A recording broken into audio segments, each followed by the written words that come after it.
beautiful day. Well,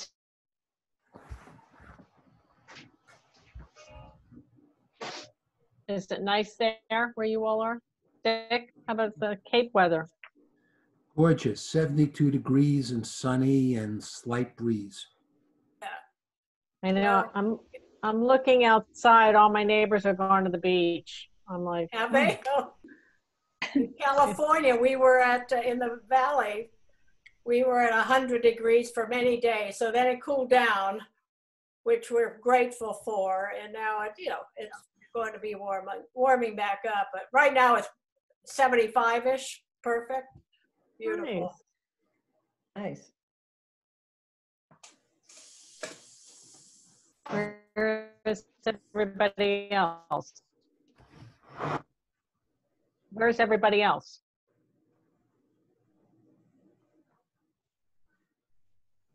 Can you all hear me? Yes. Yeah. Yeah. Okay. Yeah. I'm starting to get that echoey thing when we have so many people, so I'm going to mute mine unless I'm talking. It's Mayor Resnick. I'm in Silver Spring, Maryland. Hey, Mayor, how are you? Hi. Very good. Well, we will, we got about a minute. Let's give it a minute before people jump on.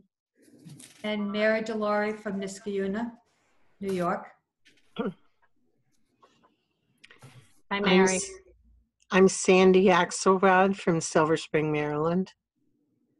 Hi, Sandy. Another Silver Spring. Yep. I'm Nancy Eichner from Portsmouth, New Hampshire. Oh, hi there, Portsmouth, New Hampshire. I'm Jackie Bonafide from Sanbornton, New Hampshire.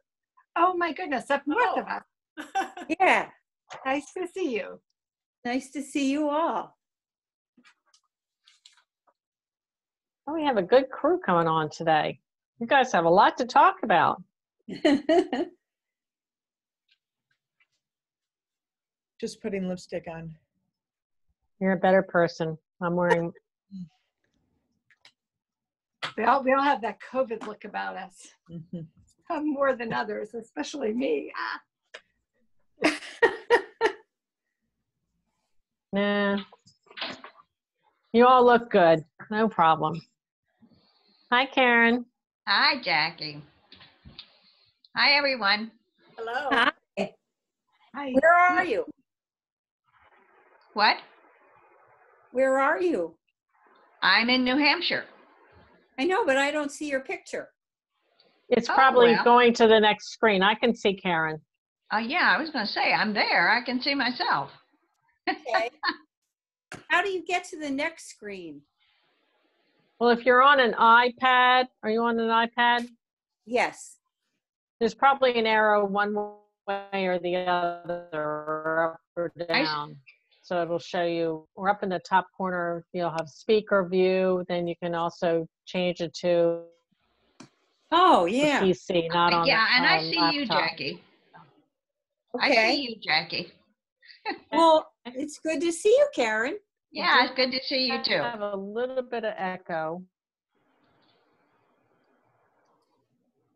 I don't know what that's. As I said in my last webinar, I would.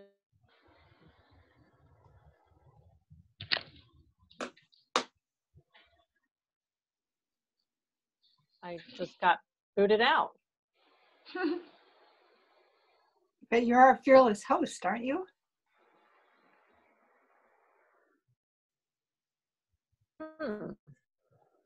Sorry about that. I just got booted out. I don't know why. Can you hear me? Yep. Yeah. Yes. Can but everyone you, hear me? Yes, but you Yes. freeze up. You freeze up at times. Travis, why don't you take it off and I'm gonna, can you all hear me? Yes. Yes. Okay. I got booted off, so sorry about that. Travis, why don't you start? I'm gonna log out and log back in. I think I'm having some technical issues. We can still see and hear you. Okay, good. All right. Well, let me start. I'm Barbara Sullivan. I'm the Executive Director of Village to Village Network. And I welcome you. This is a opportunity for those of you that are in development, those of you that may be open and have questions, those of you who have some challenges, you know, as your village expands or is growing.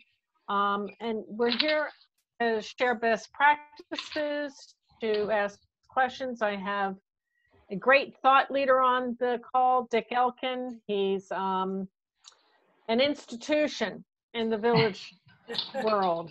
So both Dick and I started, I think, in 2007 in our own villages. So there's a lot of institutional knowledge bank between the two of us, and hopefully we can answer your questions. And I don't have an agenda, except at the end we'll go over a couple things. Right now I'd like opening it up. And by the way, Travis is on and he is recording this. So you can, you know, come back and look at it at another time, or send your other, you know, village members if they want to look at it and view it. So at this point, I'm going to open it up and see if there's any questions that somebody has.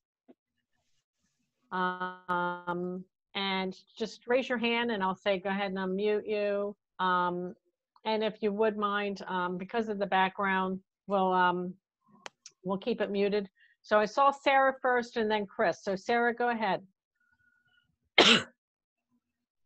You're muted. I'm unmuting myself. Hi. Hi. My name is Sarah Fisher. I am the executive director of Ion at Home in Mount Pleasant, South Carolina, just outside of Charleston. And we are, I would say, a mature-ish village at 3 years, 150 individual members, and growing. We even have had new memberships during this time period, even though we have very limited social programming and services. But today I'm coming for some guidance. We use Helpful Village, and I am wondering about other databases. And if anyone has recommendations or... Going where? Okay. I'd like to know about other villages, kind of database, I don't know, lives. That's my question, please. Dick, you're up. Okay, we use Run My Village. That's Club Express. You call it a database. It's both of these programs are more than databases. They're back ends that manage membership and renewals. Club Express sends emails out, has forums, but mostly we use it for services, managing services. And we think it's pretty good. We're probably running, you have to deal with extremes, how large a village is and how small it is. Ours is on the larger end. We are peaking at 100 services a week. And so we have to be very efficient because we still have only one volunteer at a time running the office. And we like Club Express, but it's a little hard to set up. To make it easier to set up, we've got a template village that can be installed with all the operating procedures and things like how to take in new members, how to take in new volunteers, even bylaws and procedures, you know, policies in the database, committee structures set up to make it easier. And that was put together by a group of villages using best practices from different villages. So we like it. So, Sarah, what specifically are you looking for? And you know, that's a really good question. I should have started with that. What's the need? Customer service. Pardon me? Customer service? Yeah, I have so so many continuous glitches in the system that I think are really bigger issues. And since the conference, the customer service has been so challenging that my board is asking me to investigate other options, and I'm like crying over it. Mhm. Well, one of the things that I can tell you that a lot of these platforms that people use, they give you a trial time. Test it out. You know, you can test, you know, the waters and see if this is something more supportive. I know that there are other villages like my old village uses Ride Scheduler, and it's a software. It only does transportation requests, so any of the other requests, but it's not a database, so you would have to have a separate database, but it runs reports for you. It's very user friendly. Volunteers can log in, and they can look and see what, you know, is available for service requests. And again, I have to go back and say transportation. I mean, there is a module you can use for regular service requests too, so it is manageable, but it doesn't perform any of the financial or back office duties that you would need to run your village, you know, i.e., you know, the money end, you know, the database management. You would have to have a separate Excel, you know, access, you know, type of thing. And then I know some of the folks have used Amazon. Go ahead, you're muted. Great information. Thank you. Okay. I mean, No for problem. this. Yeah, Great. this is, you Okay, know. good. Don't cry. Don't worry. Oh no, just, you know, cry over this. I mean, like, oh no way. That's also follow up with them and give them, I mean, I hate to say it, but they're like any other vendor, and let us, I mean, this is feedback for us too. Yeah. You know, if we, as a former administrator in assisted living, I got to tell you, if I didn't get a complaint, I wouldn't know what's broken. Okay. So it's always useful information to get this feedback. All right. So thank you. Yeah. Let me say one more thing about the Run My Village. There's a users group that will supply a mentor to help you through all your problems. You just have to write, I think it's Run My Village at vtvnetwork.org. Right. And the template village can get installed and get you up and running so that it should be smooth, so we can work with you. Club Express has a help desk with 3 or 4 people who man it around from 8 in the morning till 8 at night. And they're always available, but you can also call on the volunteer group, the users group, for help. Thank you. That's great. Chris, well, Chris was next, and then Sonia will get to you. Thank you. Okay, and I'll just throw out one more resource since you mentioned for ride sharing. The software program we're working with is called Speedsta, S-P-E-D-S-T-A, and it's strictly for volunteer connecting for ride shares. But that we started working with that a year before we initiated the village. So I can't tell you a whole lot more about it, but it comes out of California.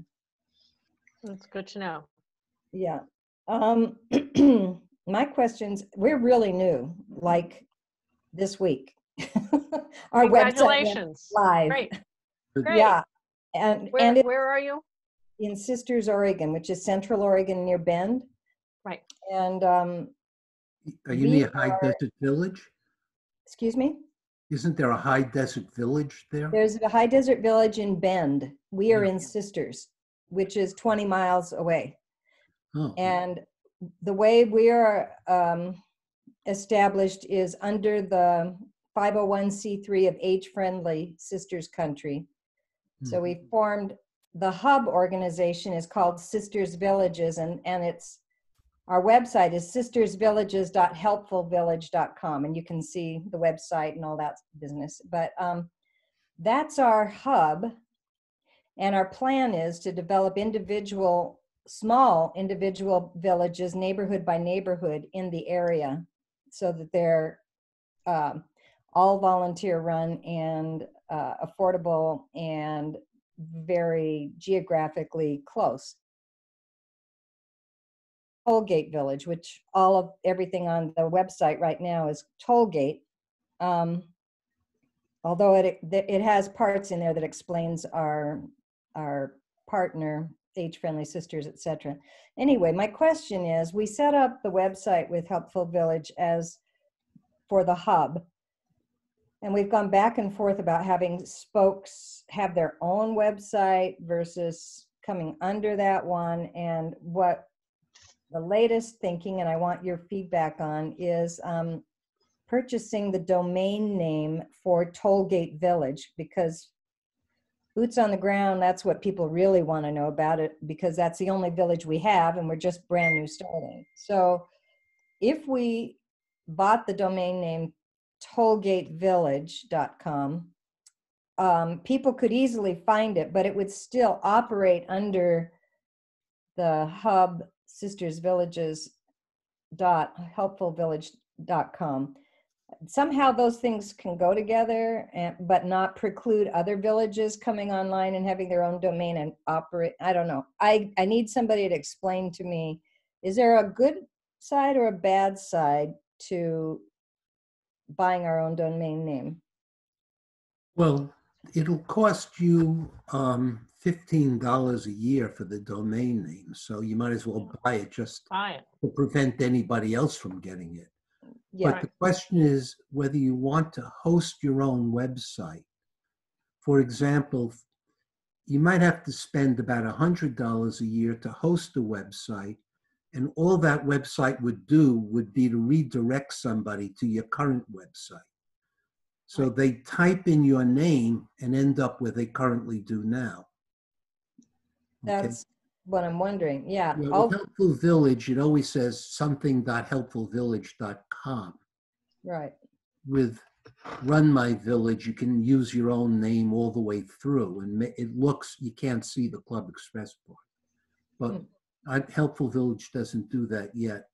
But you want your main name for people to type it in and then redirect it right to your current website. And that's not a big deal. If you set up a WordPress website, it's one line essentially to get it to redirect immediately.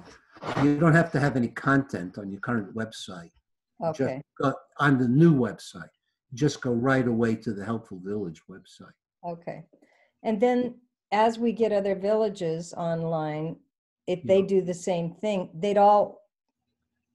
would they feed right into Helpful Village or no? I don't know how Helpful Village works. I don't either. Whether they give you each your own website or you share a common one. Okay. Okay. Well, we'll explore that a little bit more with them, but that's helpful. And then one more question was, I've already had this happen. Somebody changed their preferred email address. So I was trying to update their profile with their new email address, and instead Helpful Village says you can't do that because this address is already in the system. Can't I delete an old email address? Well, see, we don't have any access to Helpful Village. It's a totally different, it's a company in itself. Village to Village Network, if you wanted to go in and change an email, absolutely, you can go into your profile, whoever the primary person is, and you go in and you can save, if they're a secondary person on your profile, you change the email and you save it. You have to remember to save it again, and you can change any email. I don't know, I don't understand why Helpful Village is not allowing you. I don't know what that's all about. So the network uses Club Express software. That's Club Express software. You can do that. Barbara, I use only. Go ahead. I use Helpful Village, and I can edit the email, the preferred email, How? So you have to go in, you just go in Yeah. to the You member's should be able, I record. mean, people change all the Yeah. time. The big issue is you have to remember to sync it with MailChimp, because Okay. that's from the mailing list. So you want to make sure that you've got a good maintenance system of just syncing that Helpful Village with MailChimp regularly and naming your buckets for the different mailing lists you want. But I agree that it can be very clunky, and also that since Sydney left, we're all crying at Helpful Village. But yeah, and we also just have our own domain name, and Seacoast Village Project is not, or Helpful Village is not in ours. We called and asked them to change it for us, and they did. So you can do that. Okay, thank you so much. And you know what, Chris, it's a really good idea, and I know, Sonia, you're next. It's a really good idea. I've sat on the user groups, and a lot of times they get a little technical, but you know what? Get on there and ask these questions. Say, you know, and that's why we host it. It's, you know, on our nickel that we host these, so that our members can get on and say, I'm having a problem with customer service. I can't change a primary profile. You know, those are issues that's why we created the user groups, you know. So please jump on those webinars. I do, but is this only for Run My Village? No. Okay. No, Oh, this so is for everybody. For me to be here too. Oh yeah, no, this is the mentor group.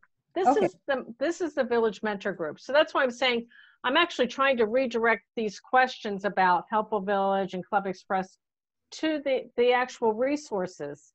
And it's a good question, both your questions, Sarah. It's good feedback for us, and mentoring and letting everybody know the trials and tribulations as you're opening, Chris.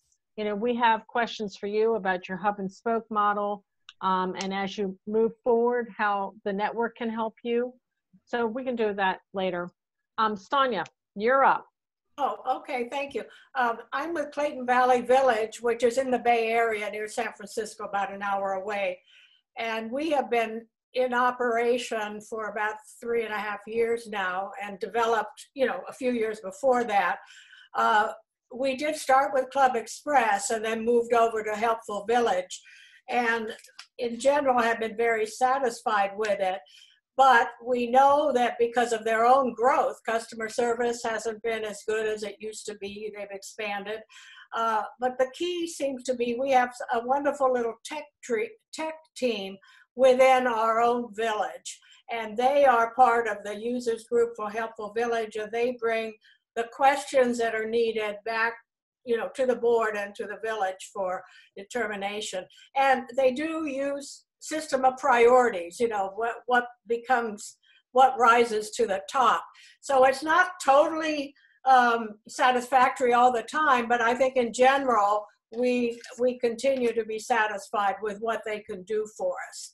And the only other thing I want to say is not to do with the question, but I'm sort of the mentor of the Alaska Village, Anchorage Village, and I haven't heard from them for about 2 months since we started. So I just, you know, sent off an email like checking in with them, but I didn't hear back. But they were, you know, they have a lot of wonderful questions, and, you know, we're sort of actively mentoring them.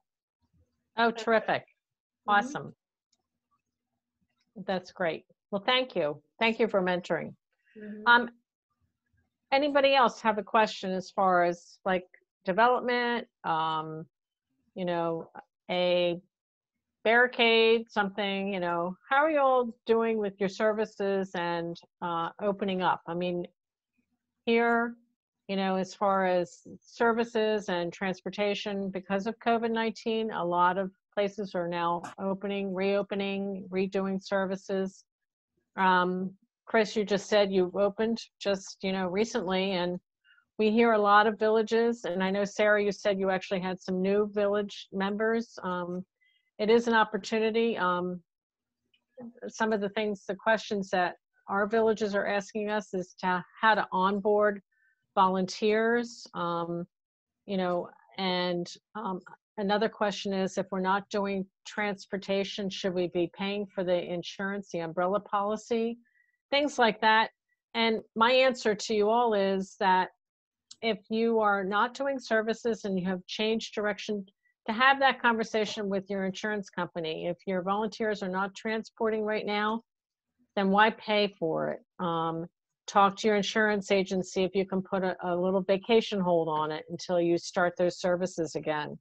And I know that my old village back in Virginia did that for a couple months, and now they're starting to implement again some of the medical necessary appointments for their members. They still have the liability insurance and all that, but it's something to think about. Jerry. Hi, Barbara. We talked in January, and I'm a brand new member. I'm in Hudson, Ohio, and I just wanted to say hi to everybody and introduce myself. And we're not even at ground zero. I just still doing due diligence and trying to organize some things around my community. So I just wanted to check in and listen to what everybody had to say, and I'll be on future calls as well. So thank you. Have you reached out to the Columbus network of villages? They have a great hub and spoke going in Columbus, and they're smart. They got their act together. They have some very unique ways to market and partnerships, especially with Ohio State being right there. But they're a great resource. Thank you. I think you had mentioned that before, and I have not reached out. I've just been kind of stuck in the mud here for the last couple of months, but ready to get something going now. So thanks. Okay. That'll be the next action item for me. Terrific. So, appreciate it. I got to drop off here shortly. No problem. Thanks, Jerry. Nice to hear everybody and to meet you. Thank you. Bye-bye. Marty. Hi, I wanted to make a comment, and then I want to hear Dick Elkin nod or not. It's related to what Chris was saying. We don't have any intention right now of becoming a hub and spoke, but it was always my impression that if we did become a hub and spoke, it was a good idea for another neighborhood to bring 15 volunteers that were dedicated towards being it. And I always thought as well, since we do have a website, that might be something they'd want to plug into as a reason to unite with us. And I would then think that if they wanted to have a website presence, that they would be like a link or something on our website. Does that make sense? Is my vision semi-correct? So there's a whole series of how integrated the hubs are with the spokes. Exactly. Everybody has different comfort points. The first question is, do you want to have one phone number and a central office, and somebody calls in and says, I'm in this spoke, and they handle that? Or do you want to make it transparent and use an umbrella name when they call the phone? Or do you want to have 5 different people answering the phone for 5 different spokes? That's up to you. What we did is we're more integrated. We expanded into 2 additional towns about 5 years ago. And now 2 new towns have approached us and asked whether they could join. We would probably be, we told them, yes, if you want to do it, you need to get, say, 15 volunteers and 10 members to start, all right? Mm-hmm. And you need to support your own services with your own volunteers. Right. Not that we won't cross, but you can't expect the other towns, in our case, it's separate towns, the other towns to cover it because you may be too far away. Mm-hmm. So the minimum is you have to get a reasonable number of volunteers and members in the town or the area you're expanding into. I think it's much easier to make everything totally integrated in terms of what number you call and what website you use. And the software knows where people are, and helps you find volunteers. In Club Express, you can put in what they call a metro area, which is intended to be a spoke. Mm-hmm. And then when you go look for a volunteer, it only shows you people at first who are in the same spoke. but you can get somebody from a neighboring area if you want. Understandably, each village is different. You've seen one village, you've seen one village, but what do you see as particular motivators for a new area to become part of an already established village rather than they're just doing their own thing? They don't need their own office, which is hard to set up. They can walk into a set of working procedures. They don't need to buy their own insurance because expanding the insurance is maybe only 10%. They don't need their own 501c3. Right. On the downside, they don't get their own board of directors, which means they don't get to set their own policies as to what to do and what not to do. So it's a trade-off of autonomy versus all the extra work that goes into forming a village. Thank you. But usually it's the bigger it is, the easier it is to do things because you can find people who, you know, who have the expertise to work on a problem. Yeah. Thank you. Sonia, you had a question.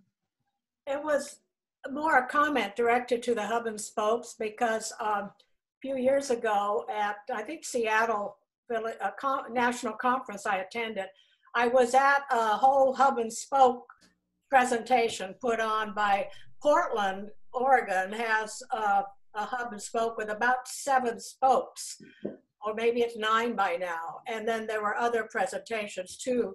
And I remember keeping all the material because Alaska might go that way. And the big key thing, I mean, what Dick said was, you know, the sharing of the resources and all was so important. I think the common agreement that everybody puts together and signs off is really critical.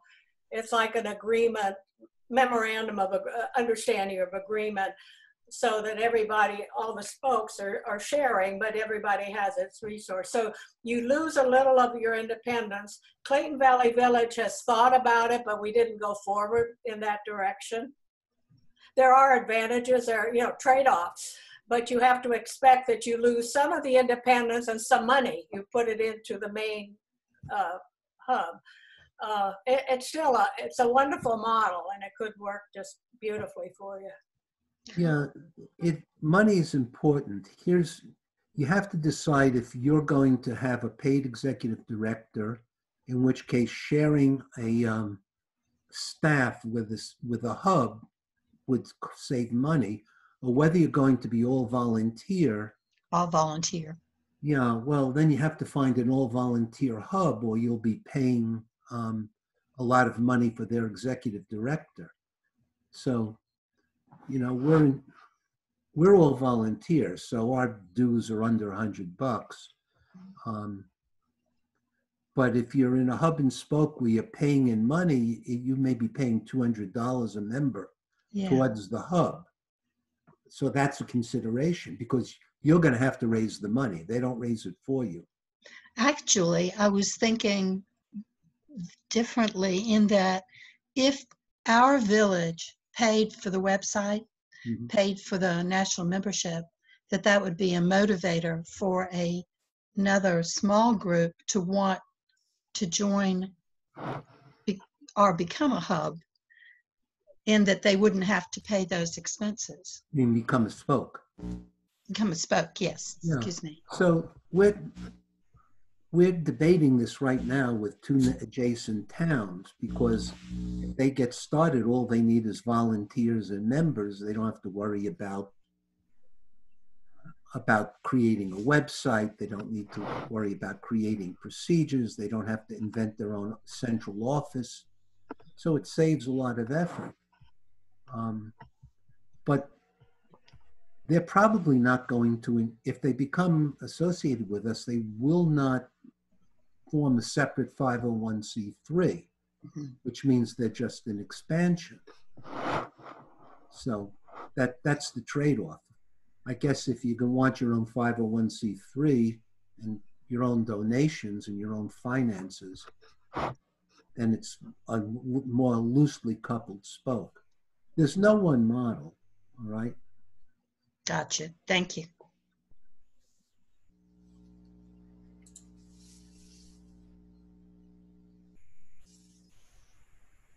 Any other questions?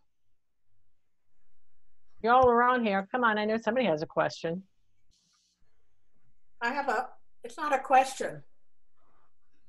Okay. I'm looking at the chat about volunteers retaining and things and membership in general. But Clayton Valley Village, when the pandemic started, we initiated once a week staying connected Zoom programming. Some is happy hours, also Zooming. But on many of those, we opened it to the public. It's members, volunteers, and the public, with programs that were like container gardening, things of general interest. And we have found people from the outside now joining, and we've already gotten a couple of volunteers out of this public programming. So besides connecting ourselves, and we've had the happy hour Zooms and stuff like that, you know, it's a good tool. We can't go out, and we're also expanding into a bigger city, Concord, but we haven't been able to go do presentations as such. So this is like an in-between thing, but we're showing the value of the villages, especially now, and we are doing services and, you know, doing different things for our members here. But we're using it as an expansion tool and a connection tool. And Sonia, I've heard this. Sandy, it's a great question. And I know you're off mute, so you can talk anytime. But I know that I've talked to some of the Northern Virginia villages, and they're in the same boat. And the one thing that some of the village leaders a couple weeks ago got together on a Zoom call and talked about just these issues. And some people are using Nextdoor to reach out to new volunteers. The one thing that we heard time and time again is to keep it in communication with your volunteers, to keep them apprised of every step of the way of what you're doing, how you're doing it, what the village needs. Alternative, you know, transportation, you know, if they're not willing to do transportation, how about running an errand for, you know, and making sure you have, you know, masks and, you know, hand sanitizers. And as we go through the fear of coming out of COVID, which I think we all have this worry, that all of us, including my children, and I haven't even seen my grandchildren in 3 months, you know, getting them over, you know, and doing that leap of faith. And I keep on saying that to people. We've got to have a little bit of leap of faith. And Sonia, I think it was Sonia just said it,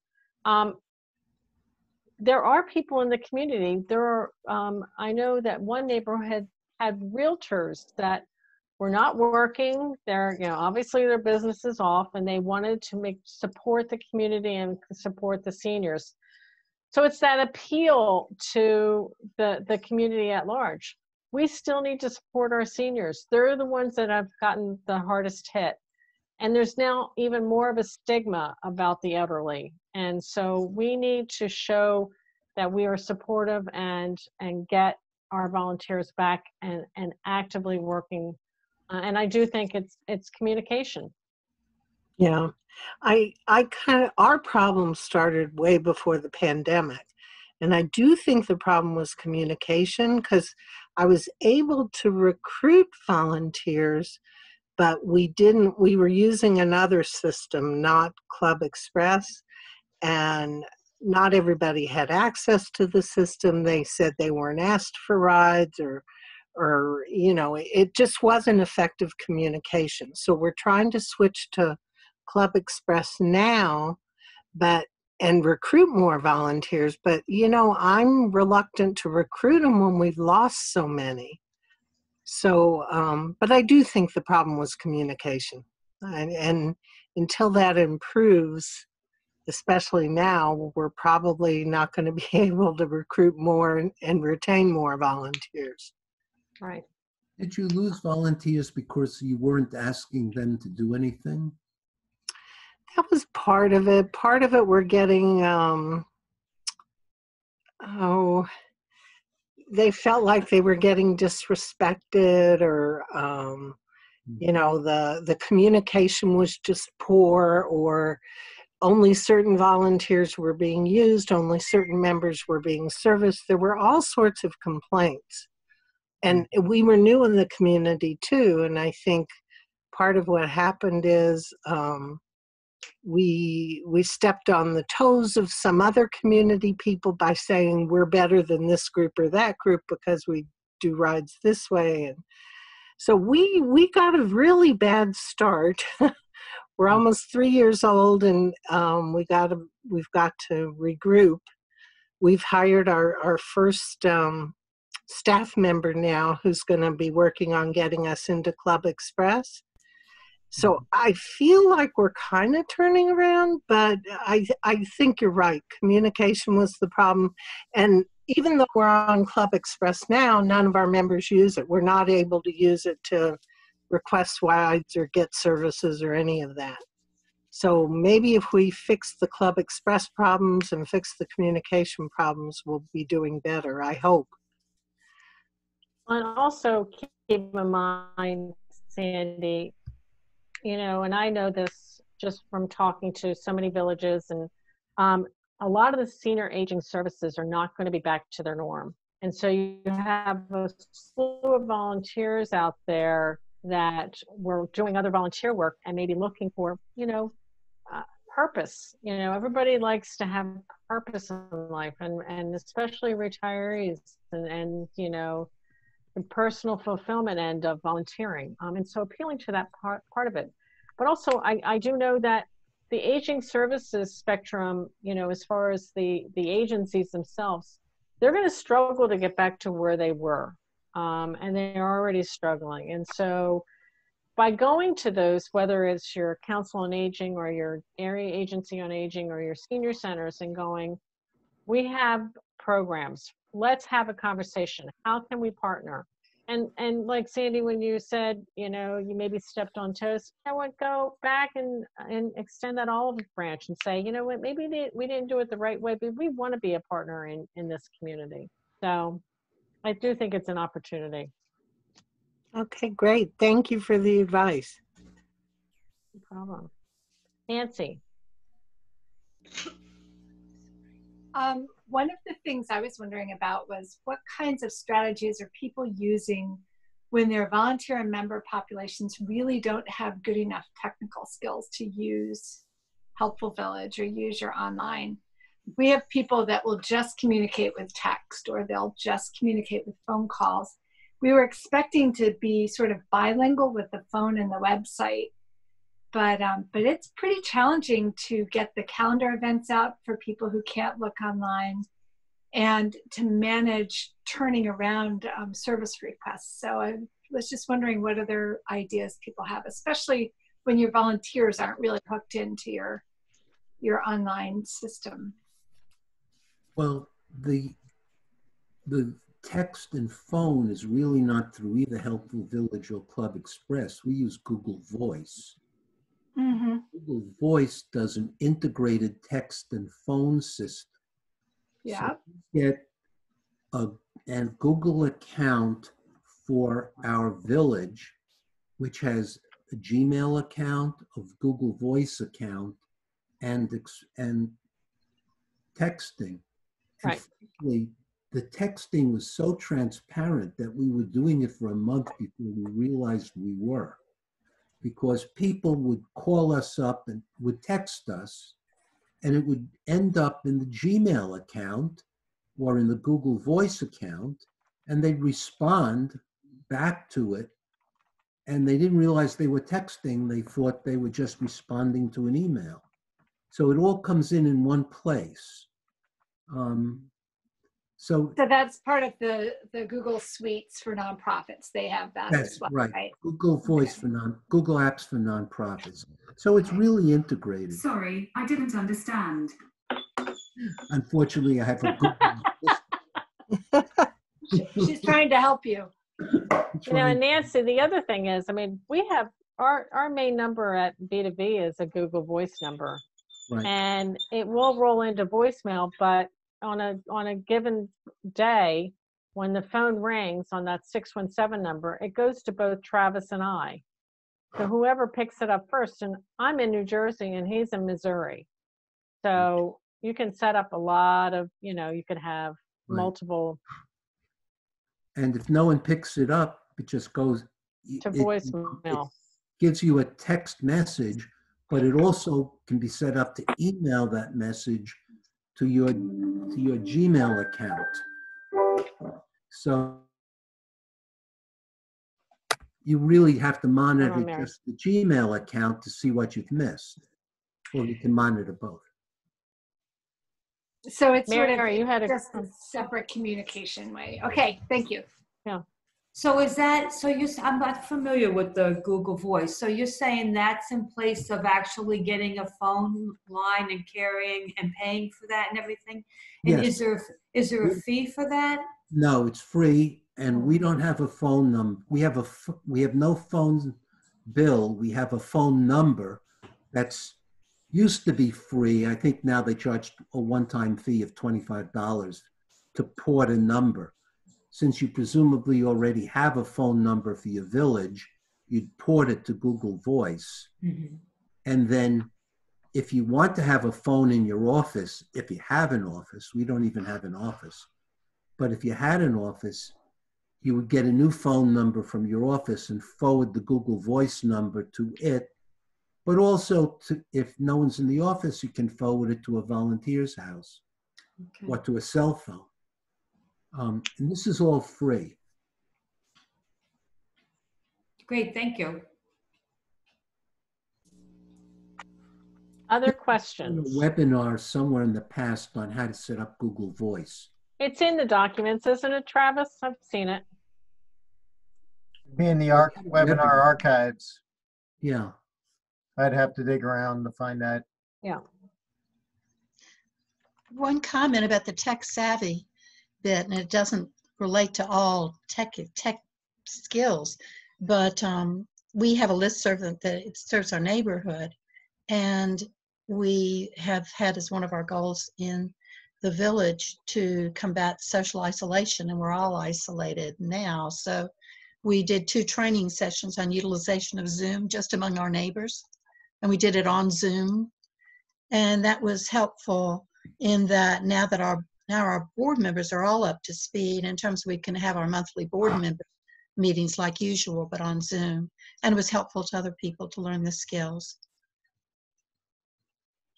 That's good to know. That's good. Who else has any questions? We have a couple people we haven't heard from. Don't be shy. Heidi, I know you're going to come in. We are brand new. We've just been talking for about 5 or 6 weeks about getting this going. We're signed up to get started with a mentor, but Sandy had touched on something that concerns us a little bit, is how we get started, but make a good start in the community with the other agencies that serve seniors. And so we're hoping our mentor will help talk us through that. But we have one senior center that's been here for many, many years, and they have a lot of support and a lot of financial support. And we know we need to sit down with them, but we want to do it in the right way so that they don't see us as a threat.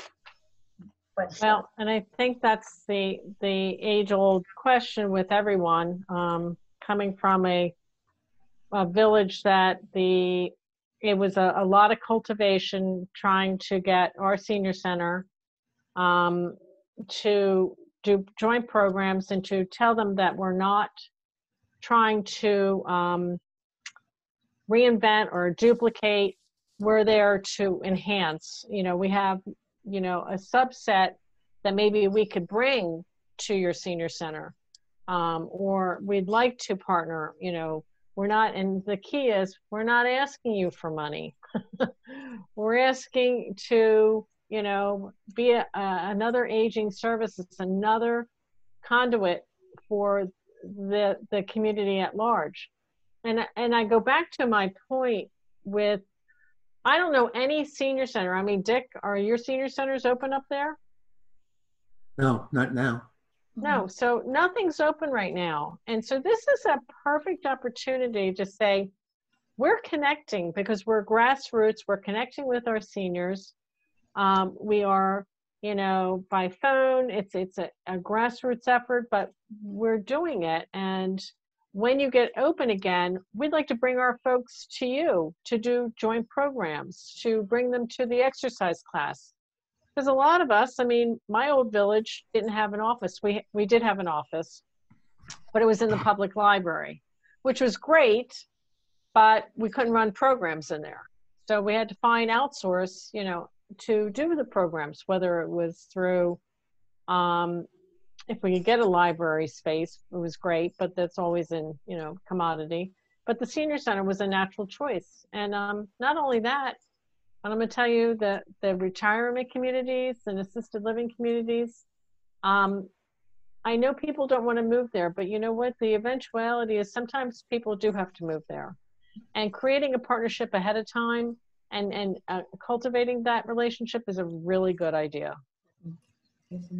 Mary. Can I say something to that? I mean, we're very new. We're not even really started as yet. We had about a year of setup and whatnot in the steering committee, and we were just moving from steering committee to board. But one of the things we found in our area was each of our meetings, when we would have a monthly meeting, we would host it, ask if one of our senior facilities would host it. And we found them to be really great in terms of they would host the meeting for us, and we would have them start off the meeting by giving us information about their facility. So it was a way for our steering committee to really learn about a little bit more about some of the, what was in the county and whatnot. And then even with the senior center, going and talking to them about that, we're not duplicating. What do you see as the gaps? And, you know, they were very interested in working with us and whatnot. So in that sense, it's very frustrating to me that we've like so totally slowed down and haven't had a lot of people. We don't have any members, but we have a contact list that every time we did a community event, we would build on it. And when we sent out saying that we would do like deliveries for groceries and errands and things like that, we got no response back. I mean, free delivery, you know, nothing back, which was really kind of disheartening. So one of my worries now is how we can keep the volunteers kind of that we've started with, and especially like people who are on our steering committee and board members, you know, still upbeat enough to keep it going. You know, I just feel like we ground to a stop because there wasn't really even services that we were doing during this time, you know, not even any at all that we could do. So well, don't forget that a lot, and I know this just again going back to my old village, a lot of adult children were at home and taking care of their folks, and those adult children are going back to work, you know, and the people, they know that they're out there, so keep on pushing that message that we did this during COVID. We have these resources we're doing, you know, keep on emphasizing that. I have a comment for Linda about what not to do. There is a person at our senior center, and there may be at each one, who's in charge of the Golden Age clubs. And that's where I think there's the most consideration of threat, because they want to say, well, why don't you just become a Golden Age club? So that's probably not the person to talk to. Where I found the really good liaison was the information and referral person from Resources for Seniors, who is co-located in the senior center. And we're good buddies. And we trade resources, and I refer people to ask them questions about countywide questions. And when we had our forum in the spring, we let her know about our what our program was, and she helped to publicize it. So that's a better place to go. Good to know. Nancy. We recruited a younger woman for our community outreach team who is a community liaison for one of our home care companies. And she really gets the village. She's really excited about it. And she has been very helpful about referrals for people through the home health agency. We've gotten 3 perfect referrals for people who've gone home after being in the hospital and rehab who just need help with groceries or just need help. Up here, the EMT people always break storm doors when they take people out on a stretcher. So just getting some of those minor repairs done, and it's still very springy up here. It's not summer, but she's been a really good resource. And when a referral hasn't panned out, she's great about sitting down and hearing, you know, this lady's too involved. She really needs to have paid care. So there might be some young, crafty marketers too for the paid services that might be generous with their thoughts for you. Good suggestion. If I have to leave, Barbara. Okay. See you, Dick. Thank you. Heidi. I have a question about insurance. Our club hasn't started yet. We just started to getting the steering committee together. And I was working on a strategic plan, a business plan, and wanted to put some figures in there for insurance. And I was on the Village to Village Network website last week, and I believe there were several insurance carriers that were listed as sponsors. And I went back today and they were no longer there. They're there. Nobody's been taken down. Not that I know of. I'll go back and look because I couldn't. And I'm like, I had this question the other day from a village in Silver Spring. No, somewhere in Maryland. They're just starting out, and oh no, it was in DC. It was a DC village, and they're looking at different alternatives. And I did direct her to the network page. You know, you have to sign into the portal, and it's on the back. It's under the resource tab. There's a couple of resources there, but call the Alliance for Nonprofits. Has anybody gone through them as far as? That's what you need to do is you contact them, tell them they'll steer you to a broker. You'll get their discounts through the Alliance, through ANI, and shop around. I hate to say it, be like a used car salesperson and just go, you know, okay, they offer me this, they offer me that. I had, when I took over the network, having run a village for 8-9 years and being a part of the village for 10 years, whatever, I knew the insurance back and forth. And so I'm looking at this policy and I'm going, wait a minute, we don't need this. I don't have volunteers. And so they assume all the villages are the same, and we all know we're not. You know, there are villages out there that do no transportation. They do social programs. They may have a handyman service, you know, whatever. But they had us listed as volunteers and a rider for the volunteers. I'm like, I don't have any volunteers. So that was a little, so you have to do your due diligence. You have to really look at the insurance policies and compare them. Get 2 quotes and say, you're talking about this and then talking about that. It's important. But there's a couple of them. Viz is on there. I can't remember the name. KIG is on there. I'm trying to think of who else is on there. But they're all out there. It's good to know. And then also with sorry, where you're located geographically.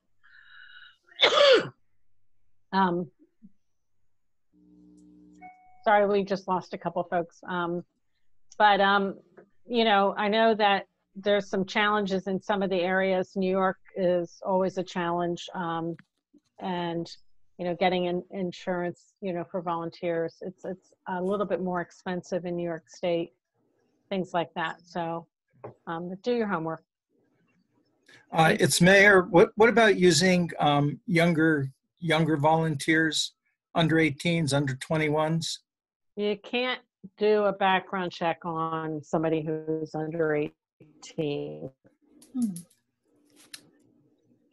But what you can do is if you can do intergenerational, you know, work. Let's say every high schooler is looking for service hours. Yeah. And, you know, by saying, you know, we have these members, if you can do a little yard cleanup or weeding or, you know, take their barrels out, you know, in the evenings or getting them to do that, but it's not one-on-one.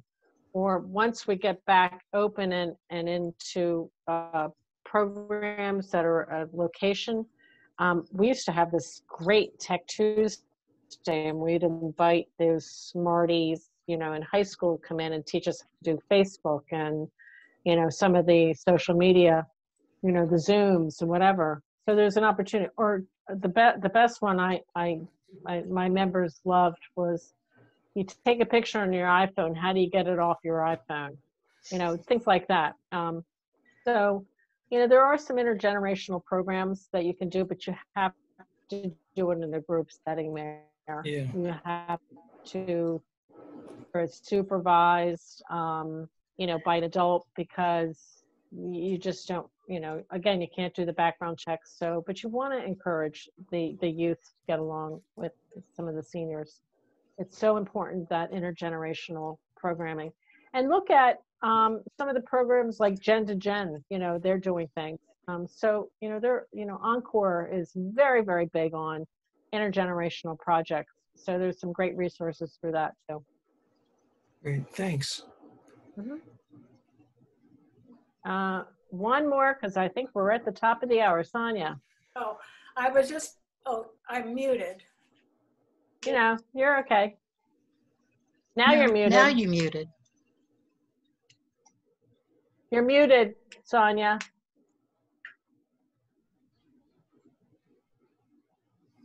All right. There you go. There you go. Now I'm with you. I just wanted to encourage, especially the ones just developing now.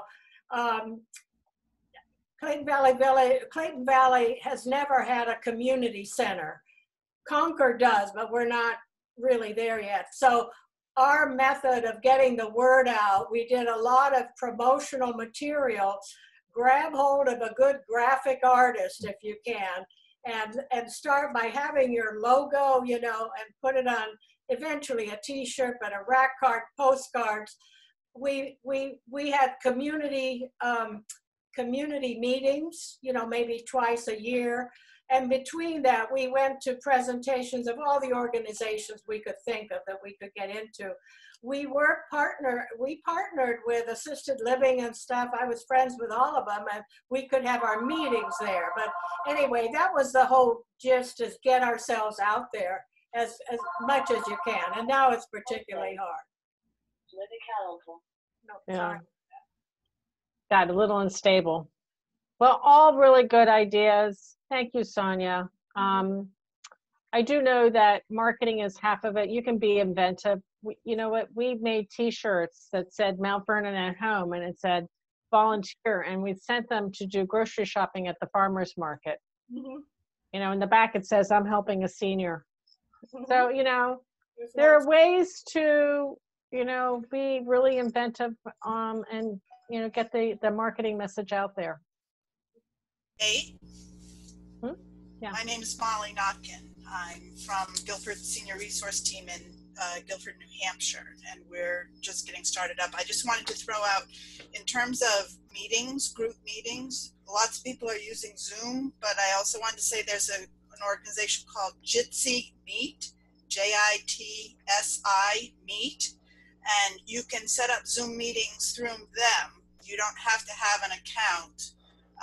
And they're set up, their privacy and so forth is Zoom's gotten a lot better about that, but they're much more secure in terms of their meetings and things. And like I said, it's free. So it's a Jitsi Meet. And I just wanted people to know that there's a reasonable option to Zoom for doing group meetings and so forth. Molly, send me that information and we'll post it on the forums. All right? Yes. That's great. Awesome. Well, thank you all, and check out our resource tab. There is a mentor resource tab. If you need an additional one-on-one help, like Sonia's doing with the Alaska group, you know, feel free to reach out to Carol Burkett, who heads our mentor group. She'd be happy to, you know, have somebody assigned to you to help you go through whatever hurdle you're dealing right now. So I appreciate it. Have a great week and stay connected. Bye. Barbara, Thank you. Bye. Thank you. Barbara, could you stay one moment? I have one question for you. Sure. The question is, do you have a phone number for Meredith Oppenheim? I go to the website. Don't have, in fact, I just got that one pager, Marty. Okay. So I'm about to post it in the forums. And so I will post it, and the email's in there. Email her, she'll call you. She's okay, great. She's setting up 30-minute Zoom calls with people. So. Okay. All right. Thank you very much. You're welcome. Anytime. Bye now. Have a good day. Thank you all. You too. Bye-bye.